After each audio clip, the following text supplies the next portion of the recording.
Hello. হ্যাঁ, বলুন। ওই গণেশ মিশ্রা বলছেন তো, ফুটবল প্লেয়ার? হ্যাঁ। ভালো আছেন স্যার? হ্যাঁ, ভালো আছি। তুমি কেমন আছো? জি আলহামদুলিল্লাহ। আমার কিন্তু একটা মানে এই ফুটবল চ্যানেলের খুবই বড় স্বপ্ন ছিল যে আমাদের পরিচিত আমাদের দাদা গণেশ দার ইন্টারভিউ আমি আমার ফুটবল প্রেমিক দর্শকদেরকে শোনাবো, জীবন ও, কাহিনী। তো দাদা, ভালো আছেন তো? হ্যাঁ, ভালো আছি। বাড়ির সব ভালো তো? হ্যাঁ, সবাই ভালো আছে। এই কিছুদিন আগে দেখা হয়েছিল বেড়াখামার ফুটবল মাঠে, আজিম এন্ড রোহান একাদশের ম্যান অফ দ্য ম্যাচ হয়েছিল। হ্যাঁ, হ্যাঁ। এবং ক্যানিং স্টেডিয়ামে দেখেছিলাম ম্যান অফ দ্য ম্যাচ হতে। তো আজকে আমার প্রশ্ন করার মানে কিভাবে প্রশ্ন করবো আমি জানি না। আমার যে সমস্ত সম্মানীয় দর্শক, আপনাদেরকে জানিয়ে রাখি, ইনি কিন্তু একজন পপুলার ফুটবল প্লেয়ার। আমি জানি না দাদার সাথে আমি কিভাবে কথা বলবো, আমার কথাবার্তার মধ্যে একটু আধটু ভুল হতে পারে, কেন যতই বড় আমি কন্টেন্ট ক্রিয়েটার হই না কেন, কিন্তু হুম, আমার দিক থেকে আমি পারফেক্ট, কিন্তু দাদার দিক থেকে দাদা পারফেক্ট। হ্যাঁ। তো দাদা, সর্বপ্রথম বাড়িতে কে কে আছে? বাড়িতে মা আর আমার ওয়াইফ আছে। বাবা? বাবা অনেকদিন আগে মারা গেছে। অনেকদিন আগে বলতে হয়ে গেল 7-8 বছর হয়ে গেছে। সরি, আমরা বাবার জন্য সবাই দোয়া করি যেন ওনার আত্মার শান্তি পাই। আমরা সবাই একটা জিনিস আমরা সবাই জানি যে আদিবাসী সম্প্রদায়ের ভাইরাই কিন্তু এই পশ্চিমবাংলা সারা ভারতবর্ষের ফুটবলটাকে তারা বাঁচিয়ে রেখেছে। এই বিষয়ে দাদা যদি একটু শর্টকাটে কিছু বলতেন আমাদেরকে। হুম, কি কি আর বলবো, অনেক গরিব ঘর দিয়ে উঠে এসেছি। অনেক ছোট দিয়ে মা আমাকে অনেক বড় করেছে আর কি, এটাই। মানে আপনার ফ্যামিলি কন্ডিশন কেমন? কন্ডিশন আগে, এখন মোটামুটি ঠিকঠাক আছে এখন। আগের দিয়ে অনেকটা এখন ঠিকঠাক। মানে আপনার আপনার ফুটবল লাইফে আপনি আপনার যে ফুটবল জার্নি, আজকে আপনি এত পপুলার ফুটবল প্লেয়ার, সমস্ত মানুষের দোয়া পেয়েছেন, মানুষ আপনাকে শ্রদ্ধা করে ভালোবাসে। আজ থেকে 5 বছর আগে আপনার ফ্যামিলি কন্ডিশন কেমন ছিল, কিভাবে কাটতো দিন? আগে আগে আগে মা বাবা বাড়িতে মাঠে কাজ বাজ করতো। বাবা বাবা ও মা দুজনেই কাজ করতো।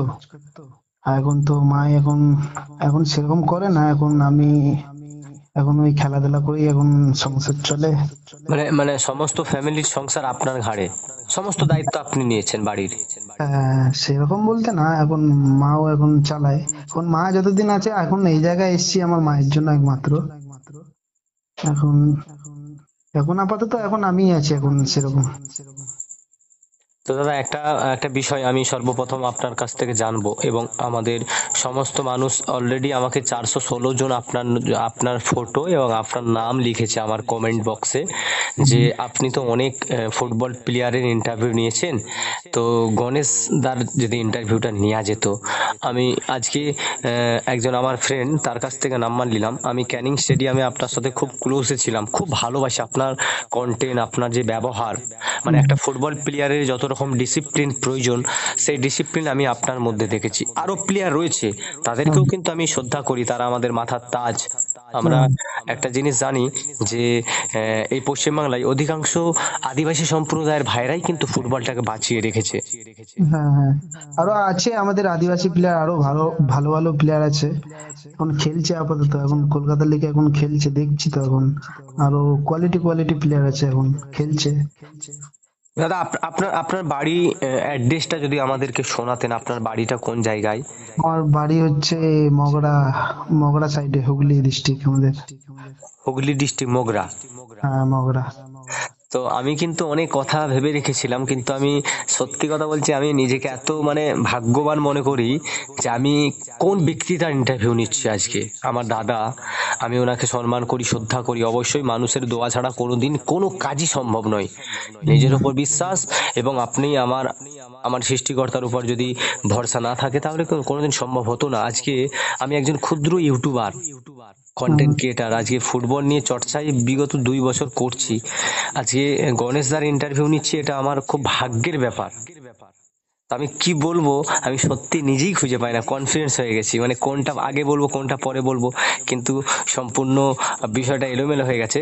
তো আমি সর্বপ্রথম 10 সেকেন্ড টাইম নেব, আগে নিঃশ্বাস নেব, আর শুরু করব। যারা আমাদের ইন্টারভিউ শুনছেন, দেখেন একটা বড় সাকসেসফুল ফুটবল প্লেয়ারকে কিভাবে প্রশ্ন করবো সেই কালচারটা আমার মধ্যে নেই। সেই জন্য আমি সরি আপনাদের কাছে।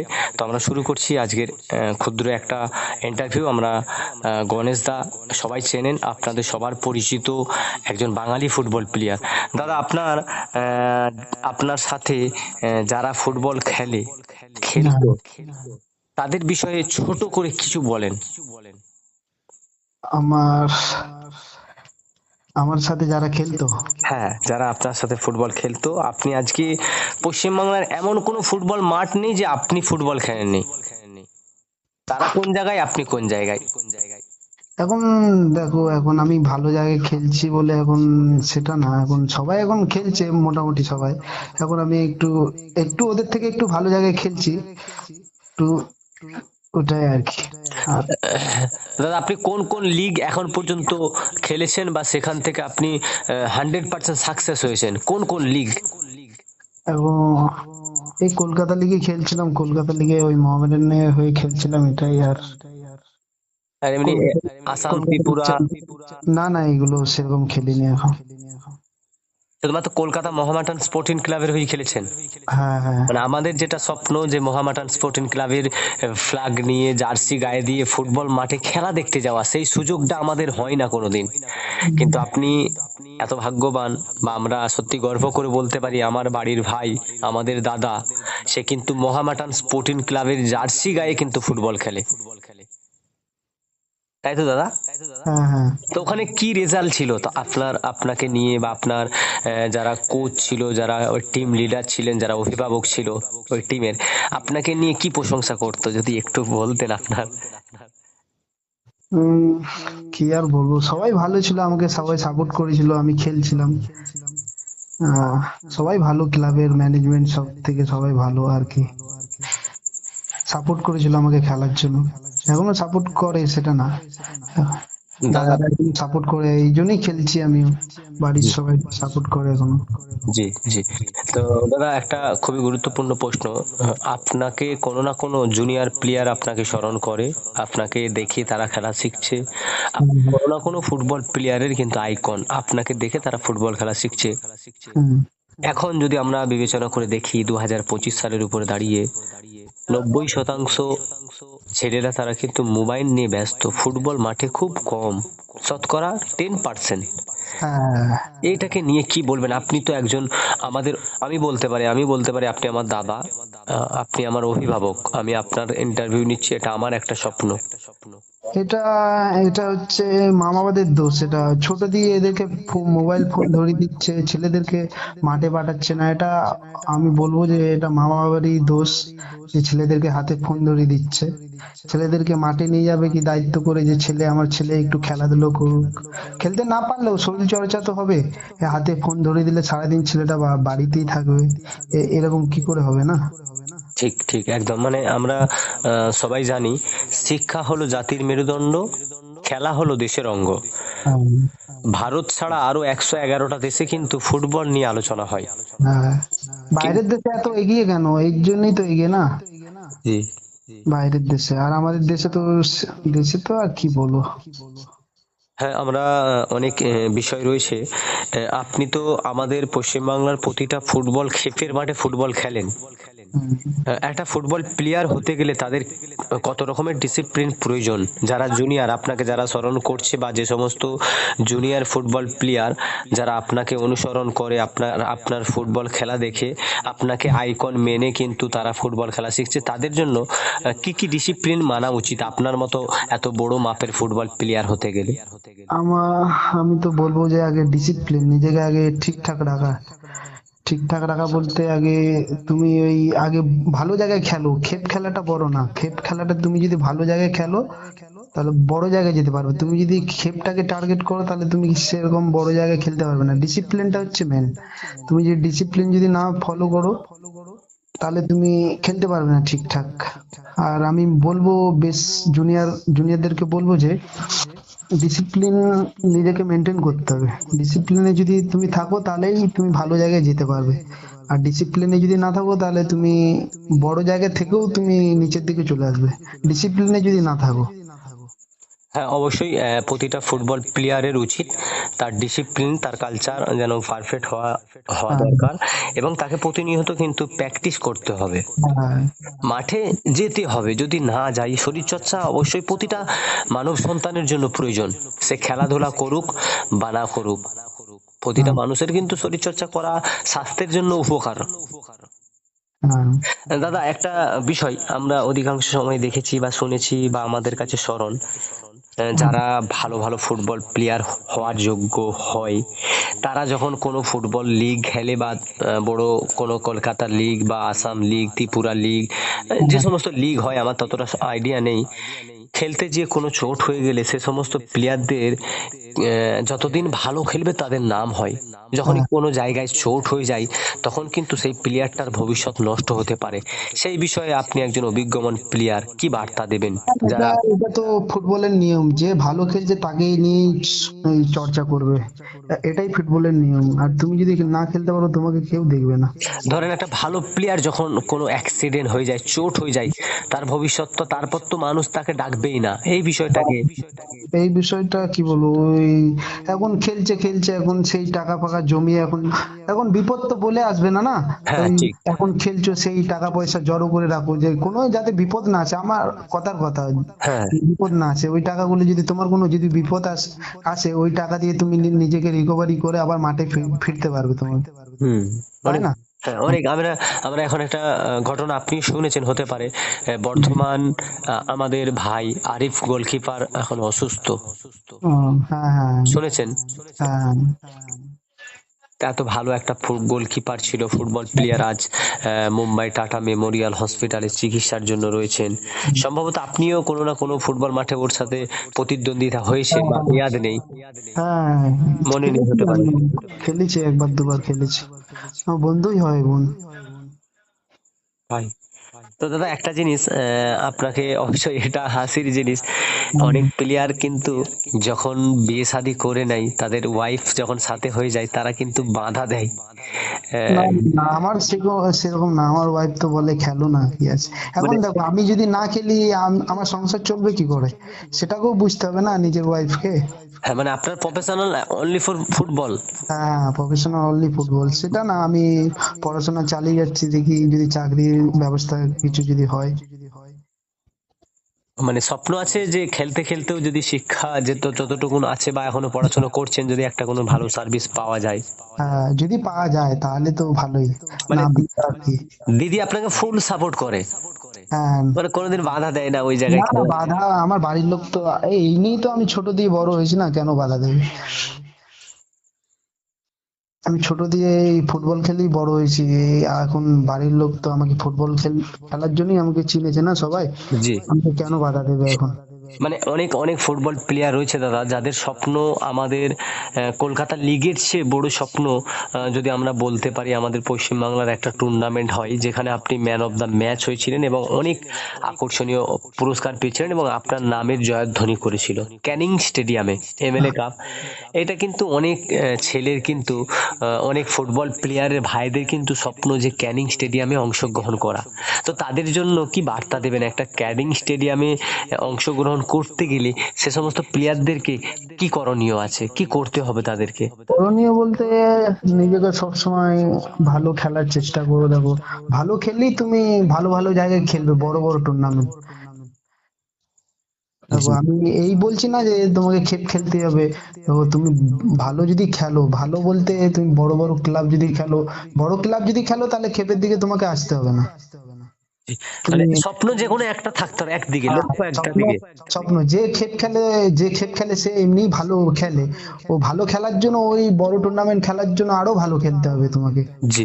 আর যারা বড় বড় ক্লাব খেলে তাদের না খেললেই ভালো আমার মতে। এখন এখন দেখছি না খেলাই বেটার আমার মনে হয়। তো দাদা আপনার তো সোশ্যাল মিডিয়ায় মানে ফ্যান ফলোয়ার বা পপুলারিটি অনেক বেশি, সেই সমস্ত মানুষদের যারা আপনাকে শ্রদ্ধা করে আপনাকে ভালোবাসে, সেই সমস্ত সাবস্ক্রাইবার ফলোয়ার্স যারা আছে তাদের জন্য কি বার্তা দেবেন? আমি ওদেরকে অনেক অনেক ধন্যবাদ জানাবো যে আমাকে ইনস্টাগ্রামে ফলো করে বা আমার ভিডিও দেখে সব খুশি হয়। আমি অনেক ধন্যবাদ জানাবো তাদেরকে, আমাকে এইভাবে এমনি সাপোর্ট করুক, পাশে থাকুক, চাইবো। তো যে সমস্ত মানুষ আমাদের, সত্যি কথা বলছি, আমি অনেক ইন্টারভিউ নিয়েছি, আজকে আমি খুব এক্সাইটেড, অর্থাৎ আমাকে নিজেকে আনন্দ লাগছে মানে কথা বলতে, মানে ভাবছিলাম দাদার সাথে আগে ক্যাজুয়াল কথা বলে নেব মন খুলে, তারপরে ইন্টারভিউ শুরু করবো। আমি সমস্ত কিছু ভুলে গেছি, মানে নেক্সট টাইম যদি দাদার বাড়িতে কোনোদিন দেখা হয় বা কোনো ফুটবল মাঠের সময় হয়ে যায়, আমরা ডাইরেক্ট লাইভ টেলিকাস্ট করবো দাদার জীবন কাহিনী নিয়ে। তো আজকের লাইফস্টাইলটা দাদার ফ্যামিলি কন্ডিশন নয়, আমাদের ক্যাজুয়াল হলো। অন্যান্য যে ইন্টারভিউ হয়েছে, সত্যি কথাই বলছি, আপনারা আমার ইন্টারভিউ যারা দেখেছেন, বড় বড় প্লেয়ারদেরও ইন্টারভিউ নিয়েছি যারা আমাদের বাড়ির সন্তান ভাই, আমি কিন্তু পার্টিকুলার শুধুমাত্র একটা সম্প্রদায়ের মানুষদের বা ভাইদের ইন্টারভিউ নিয়ে এরকম নয়। আগলা আন্টির ভাই এর পরের ইন্টারভিউ আপনারও হতে পারে যে প্লেয়ার শুনছেন। দেখেন আমি সত্য প্রচার করি, আর আমার উদ্দেশ্যটাই হলো যারা গ্রাম থেকে উঠে আসছে ফুটবল প্লেয়ার তাদের প্রতিভাটা আমরা মানুষের কাছে তুলে ধরি। আমরাও প্রতিনিয়ত কিন্তু অনেক পরিশ্রম করি, কিন্তু আমরা আমাদের একটা একটা ছোট ছোট স্বপ্ন। আমি ক্যানিং স্টেডিয়ামে আমাদের দাদাকে, গণেশ দাকে দেখেছিলাম, এত মহাব্বত, এত ভালোবাসা, তখন চুলটা দাদার হালকা হালকা সাদা ছিল, এত সুন্দর ফুটবল খেলা ছিল। আমি কিন্তু আমার ক্যানিং স্টেডিয়ামে লাইফের প্রথম, আমার তখন ফলোয়ার ছিল 6,300, আর আমি গণেশ দার ফটো ছেড়েছিলাম আমার সাথে একটা, আর একটা ভিডিও ছেড়েছিলাম। আমার একটা ভিডিও একটা ফটো থেকে অলরেডি 14,000 ফলোয়ার্স বেড়েছিল। সেই মানুষটার ইন্টারভিউ আজ নিচ্ছি, ভাবেন তার মানে কতটা আমি আনন্দে আছি। আমি এমনি কালচারে বলতে, আমি তো পেশায় একজন সাংবাদিকের কাজ করি, ভিডিও এডিটিং করি, তো সেই জন্য আমি ফুটবলে ততটা টাইম দিতে পারতাম না, কিন্তু এখন প্রফেশনালি আমি ফুটবলে টোটালটাই, মানে ফুটবল এতটা ভালোবাসি।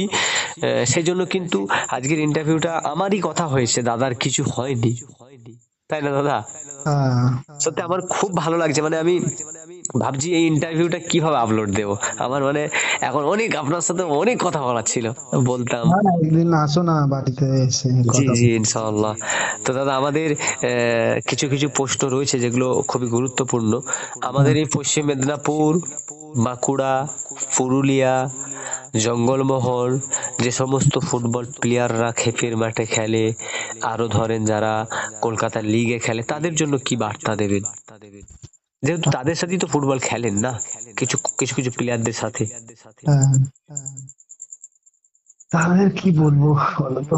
এখন সবাই ভালো প্লেয়ার, এখন সবাই ভালো খেলছে। এখন এখন ইনজুরি মুক্ত সবাই খেলতে পারলে আমি চাইবো যে ইনজুরি মুক্ত খেলুক সবাই, যাতে চোট আঘাত না হয়। চোট আঘাত হলে খুব একটু ইয়ে হয়ে যায় প্লেয়ারদেরও, এখন ডাউনফল হয়ে যায় প্লেয়ারদেরও। চাইবো যে ইনজুরি মুক্ত খেলুক সবাই। তো দাদা আপনার কোন ফুটবল মাঠে, অর্থাৎ ক্ষেপের মাঠ, আমরা ক্ষেপের মাঠে আপনার পরিচিত লাভের জন্য আমরা একটু কিছু প্রশ্ন করব। ক্ষেপের মাঠে খেলায় কোন জায়গায় বেশি আপনি সম্মান পেয়েছেন? সব জায়গার নাম বলা সম্ভব নয়, এমন কোনো জায়গা আছে যেখানে আপনি পপুলারিটি বেশি পেয়েছেন, মানুষ আপনাকে শ্রদ্ধা করেছে, মানুষ আপনাকে খুব ভালোবেসেছে, এমন কোনো ফুটবল মাঠের যদি নাম বলতেন। এখন তো আমাদের সব জায়গায় এখন এখন যেখানেই খেলতে যাই সেখানেই সমান পায়, সেটা না। মানে আপনি একজন ব্র্যান্ড অ্যাম্বাসেডর, আপনার যেই ফুটবল মাঠে নামেন না কেন মানুষ আপনাকে কিন্তু আপনাকে 100% মানে ভালোবাসে। মানুষের ভালোবাসায় তো আমরা হয়েছি না, মানুষরা যদি না ভালোবাসতো তাহলে আমরা এখানে আসতে পারতাম না। জি জি অবশ্যই। মানুষরা ভালোবাসে বলে আমরা আরো ওদের জন্য আরো ভালো খেলার চেষ্টা করি। যে একদম ফুটবল প্রেমিক দর্শক না থাকলে না কোনো ইউটিউবারদের স্থান ছিল, না কোনো ফুটবল প্লেয়ারদের স্থান ছিল। মানে ফুটবল প্রেমিক দর্শকদেরকে সত্যি আমরা স্যালুট জানানো উচিত আমাদের এই ফেসবুকের পক্ষ থেকে এবং দাদার পক্ষ থেকে। সত্যি আপনাদেরকে স্যালুট জানাই, আপনাদের ব্যবহার, আপনাদের পরিচিত, আপনারা যে ফুটবল প্লেয়ারদেরকে এত শ্রদ্ধা করেন, কন্টেন্ট ক্রিয়েটারদের শ্রদ্ধা করেন, সত্যি আপনারা যদি না থাকতেন আমাদের কোনোই অস্তিত্ব ছিল না। হুম, তো দাদা আমাদের শেষের দিকে আসছি, একদম হ্যাঁ। লাস্ট প্রশ্ন। হুম। আপনার আগামী দিন এই ফুটবল নিয়ে কি স্বপ্ন আছে? আগামী দিন স্বপ্ন তো অনেক কিছুই আছে, এখন দেখি কতদূর যেতে পারে। মানে অনেকটা অনেকটা আগিয়ে আছেন আপনি, কিন্তু আমরা বলতে পারি, আমি বলতে পারি বিশেষ করে আমার একজন আপনি ফেভারিট ফুটবল প্লেয়ার। ভালোবাসি আপনাকে, আপনার খেলা দেখিয়ে, এবং আপনার ইনস্টাগ্রামে প্রতিটা পোস্ট কিন্তু আমার কাছে আসে, আমি দেখি খুদ। এবং প্রতিটা ফুটবল প্লেয়ারের কিন্তু স্বপ্ন থাকে যে আমি ইন্ডিয়ার জার্সি গায়ে ফুটবল খেলবো। এরকম কোনো স্বপ্ন আছে আপনার? হ্যাঁ আছে তো, কিন্তু দেখি যদি হয়তো, দেখি চেষ্টা তো করে যাচ্ছি। সুযোগ যদি হয়। এসে যায় আপনার কাছে। হ্যাঁ, সুযোগ যদি আসে তো নিশ্চয়ই করবো। থ্যাংক ইউ দাদা, আপনাকে অসংখ্য ধন্যবাদ। যারা আজকের আমাদের এই কল ইন্টারভিউ শুনলেন, আমাদের কথাবার্তার মধ্যে হতে পারে কোনো ক্যাজুয়াল হয়ে গেছে, আমরা নেক্সট টাইম চেষ্টা করব আরো ভালো করে নেওয়ার। আমি দাদাকে ডাইরেক্ট ফোন করেছি, ডাইরেক্ট, কিন্তু এরকম মানে ফুটবল প্লেয়ারদের সাথে মিশলে সত্যি নিজেকে ধন্য মনে হবে।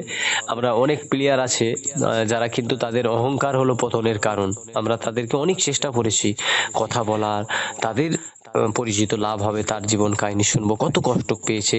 এমন এমন সময় আছে কোনো কোনো প্লেয়ার মানে স্টেশনেও রাত কাটিয়েছে না খেয়ে। হুম। তাদের স্বপ্নগুলো মানুষের কাছে তুলে ধরা। আগামী দিন যারা ফুটবল প্লেয়ার হতে চলেছে, যারা জুনিয়র প্লেয়ার, তারাও বুঝবে যে এই জায়গাটায় যেতে গেলে আমাদেরকে পরিশ্রম করতে হবে। সফল শব্দটা ছোট হতে পারে, কিন্তু সফলতা অর্জন করতে গেলে বহু কষ্ট করতে হয়। সেই জন্যই কিন্তু আমরা এই ছোট ছোট ইন্টারভিউগুলো নিই, দাদাদের ইন্টারভিউ নিই। আমি আপনাদের কাছে রিকোয়েস্ট করব, আপনাদের পা গুলো ধরবো। বাঙালির প্রিয় খেলা ফুটবল যদি আপনাদের কল করে, অন্তত রিব্যাক করবেন। ভাবেন একটা কত বড় মাপের ফুটবল প্লেয়ার, একবার কল করেছি, সাথে সাথে রিপ্লাই, এবং একটাই কথা বলেছে, ঠিক আছে আমি ফিরে আসি, আমাকে কল করো। এই যে মহাব্বাত, এই ভালোবাসার জন্যই তো তারা আজকে এই এত বড় জায়গায় আসতে পেরেছে। এই ডিসিপ্লিনটা মেনটেন করেন। আপনি একজন, সর্বপ্রথম আপনার পরিচয়, আপনি একজন মানুষ। কত বড় ফুটবল প্লেয়ার, কত বড় ইউটিউবার, কত বড় সেলিব্রিটি এটা নয়, সর্বপ্রথম আপনার পরিচয় আপনি একজন মানুষ। আপনি আমার ভাই, আমি যেই ধর্মেরই মানুষ হোক না কেন, আপনার সাথে আমার সম্পর্ক সর্বপ্রথম, আপনি আমার ভাই, হ্যাঁ। তাই না? হ্যাঁ। এই এই জিনিসটা করবেন। আমরা আমাদের স্বপ্ন কি বলেন তো, আমরা যখন খেলাধুলা থাকে না, আমরা চাই প্রতিটা প্লেয়ারের সাথে কথা বলি, মনটা ফ্রি করি। দাদার সাথে দেখা হয়েছে বেড়া খামার ফুটবল মাঠে, তারপর আর দেখা হয়নি, মন হ্যাঁ। খারাপ হয় এক একবার আমাদের। যারা একসাথে থাকে, উঠা বসা করে, তাদের সাথে না কথাবার্তা না হলে খুব মন খারাপ হয় আমাদের। হুম। বাবা মার সাথে যদি এক সপ্তাহ দেখা না হয়, যেরকম কষ্ট হয়, সেরকম যাদের সাথে উঠা বসা করেন, যাদের সাথে চলাফেরা করেন, তাদের সাথে যদি এক সপ্তাহ দেখা না হয় না, মনগুলো কাঁদে। বলতে পারিনি আলাদা ব্যাপার, হ্যাঁ কি না দাদা?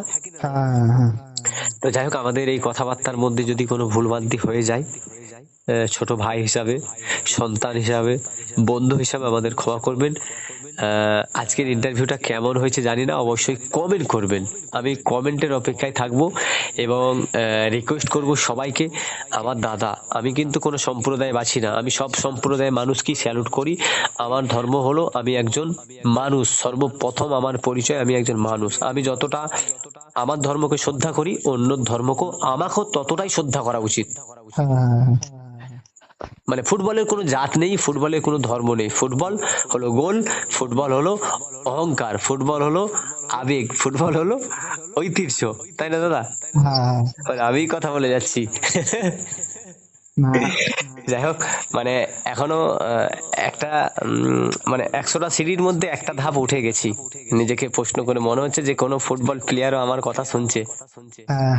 এটাও কিন্তু সাকসেসের একটা মূল লক্ষ্য। হ্যাঁ। থ্যাংক ইউ দাদা, আপনাকে সত্যি মানে আমার চোখ দিয়ে মানে জল চলে এসেছে যে আমি গণেশ দার ইন্টারভিউ নিচ্ছি। আমার কাছে আপনি একজন লাকি প্লেয়ার, আমি মানি, কেউ মানুক বা না মানুক, আমি মানি। আমি আপনাকে শ্রদ্ধা করি। দেখবেন যে কোনো ফুটবল মাঠে যদি যাই, আপনার কাছে গিয়ে না, মানে দেখবেন আপনার সাথে কথা বলতে পারি না, লজ্জার খাতিরে। মানে দেখেন, একটা জিনিস বলবো আপনাকে ছোট করে। হ্যাঁ, বলুন। ধরেন কেউ যদি কোনো দিদিকে প্রেম করে না, ফার্স্ট চান্স তার সাথে প্রপোজ করতে পারে না, পারে কি? না। অপেক্ষায় থাকে, সেরকম আমি আপনার সাথে কেন, অনেক ভালো ভালো প্লেয়ার আছে। আমার ডিসিপ্লিন খুব খুব মানে কড়া, আমি খুব মানে ডিসিপ্লিনে চলি, খুব ডিসিপ্লিনে চলি। মানুষের সাথে কিভাবে মিশবো, যদি ওই মানুষটার সাথে কথা বলতে যে সে কষ্ট পেয়ে যায় আমার কথায়, সেই কারণে ডাইরেক্ট মাঠেতে কি পজিশনে আছে তার কিভাবে কথা বলবো এই জন্য বলি না। কিন্তু এটা আমি বুঝতে পারছি বলা উচিত। আপনার সাথে কথা বলার পর বুঝতে পারছি আমি নিজে ভুল ছিলাম। না না, বলুন। হ্যাঁ, আমি যদি আপনার সাথে মানে ক্যাজুয়াল না হয়ে প্রফেশনালি কথা বলতাম ফুটবল মাঠে, আপনি এই ফোনের মধ্যে যদি এতটা ভালোবাসা দিচ্ছেন আমাকে, ক্যাজুয়াল ফিল্ডে হলে তো আরো ভালোবাসা দিতেন। হ্যাঁ হ্যাঁ হ্যাঁ। এইটা ভুল করেছি, নেক্সট টাইম আমাকে এটা করা উচিত নয়। প্রতিটা প্লেয়ারের উচিত, মানে প্রতিটা প্লেয়ারের সাথে আমার মন খুলে কথা বলা উচিত। হ্যাঁ হ্যাঁ, একদম। এটাই বুঝতে পারলাম। থ্যাংক ইউ দাদা, আপনাকে অসংখ্য অসংখ্য অসংখ্য ধন্যবাদ। হ্যাঁ, বিদায় নিলাম, আবার কোনো না কোনো দিন দেখা হবে। নবকোলা আজাদিয়া স্পোর্টিং ক্লাবে আসছেন আপনি। হ্যাঁ, সেই টিম কর্মকর্তাই নাম্বার দিয়েছে আমাদের সম্রাট ভাই। আপনাকে অসংখ্য ধন্যবাদ, আপনি আমাকে নাম্বার দিয়েছেন দাদা। আমি নাম্বার চাইলে অনেক জায়গাতে পেয়ে যেতাম, কিন্তু আপনি দিয়েছেন, অসংখ্য ধন্যবাদ। তো যারা লাইভটা দেখছেন বা ভিডিওটা দেখছেন, প্লিজ একটা শেয়ার একটা লাইক করে দেবেন দাদা। একটু যদি দর্শকদের জন্য কিছু বলে দিতেন। সবাই সবাই এরকমই সাপোর্ট করে যাও দাদাকে, এটাই বলবো যে সাপোর্ট করো, পাশে থাকো দাদাকে। দাদাকে দাদা তোমাদেরকে আরো আরো ভালো ভালো প্লেয়ারদেরকে তোমাদেরকে দেখাবার জন্য আরো ভালো কিছু করার চেষ্টা করবে। জি ইনশাল্লাহ। দাদা আমার পেজটার নাম হলো বাঙালির প্রিয় খেলা ফুটবল। বাঙালির প্রিয় খেলা ফুটবল। সবাই সাপোর্ট করবে একটু দাদাকে। Thank you.